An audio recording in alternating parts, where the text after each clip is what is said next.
Aditya Degree Colleges, leading companies లో 10,000 plus placements with 13.5 lakhs highest package. Telugu రాష్ట్రాల్లో అకస్మాత్తుగా వాతావరణంలో మార్పులు సంభవించాయి.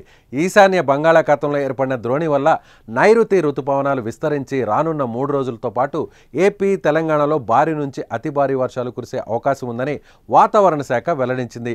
పలు చోట్ల ఉరుములు, మెరుపులు గంటకు 30 నుంచి 40 కిలోమీటర్ల వేగంతో ఈదురుగాలులు వీస్తాయని తెలిపింది. వాతావరణ శాఖ ప్రజలను అప్రమత్తంగా ఉండాలని హెచ్చరిస్తోంది.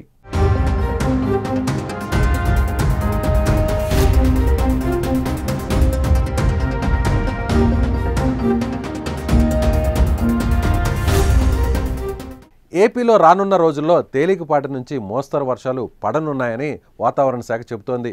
ఉత్తరాంధ్ర సహా ఏపీ దక్షిణ తీర ప్రాంత జిల్లాలు, రాయలసీమలో అక్కడక్కడ వర్షపాతం నమోదయ్యే అవకాశం ఉందని వాతావరణ శాఖ అంటోంది. ముఖ్యంగా ఉత్తరాంధ్రలో శ్రీకాకుళం, విజయనగరం, పార్వతీపురం, అల్లూరు సీతారామరాజు జిల్లా, విశాఖపట్నం సహా పలు జిల్లాల్లో అక్కడక్కడ మోస్తరు వర్షాలు కురవనున్నాయి. రాయలసీమ ప్రాంతాలైన తిరుపతి, కడప, అనంతపురం, కర్నూలులో భారీ వర్షాలు కురుస్తాయని ఐఎండీ తెలిపింది. భారీ వర్షాల నేపథ్యంలో మత్స్యకారులు వేటకు వెళ్లొద్దని హెచ్చరికలు జారీ చేశారు వాతావరణ శాఖ అధికారులు.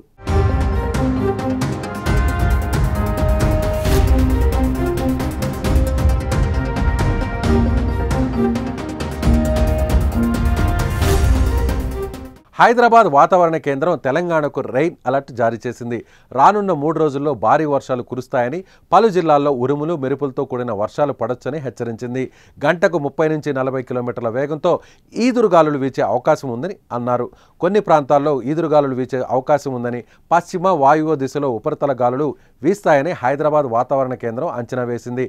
ప్రధానంగా ఆదిలాబాద్, కరీంనగర్, జగిత్యాల, నల్గొండ, వరంగల్, రంగారెడ్డి, హైదరాబాద్, మెదక్ జిల్లాలోని పలు చోట్ల వర్షం కురిసే ఛాన్స్ ఉందని చెప్తున్నారు. ఈ మేరకు ఆయా జిల్లాలకు ఎల్లో హెచ్చరికలు జారీ చేశారు. గడిచిన 24 గంటల్లో ఖమ్మం జిల్లాలోని, నిజామాబాద్ జిల్లాలోని ఎడపల్లిలో 2 సెంటీమీటర్ల వర్షం పడింది. మహబూబాబాద్ జిల్లాలోని గూడూరు, వర్గల్లో 3 సెంటీమీటర్ల వర్షపాతం నమోదైంది. 3 రోజుల పాటు ఉరుములు, మెరుపులతో పాటు ఈదురుగాలులతో వర్షాలు కురుస్తాయని ప్రజలు ప్రయాణాల్లో, ఇతర కార్యకలాపాల్లో అప్రమత్తంగా ఉండాల్సినటువంటి అవసరం ఉందని వాతావరణ శాఖ హెచ్చరికలు జారీ చేస్తోంది.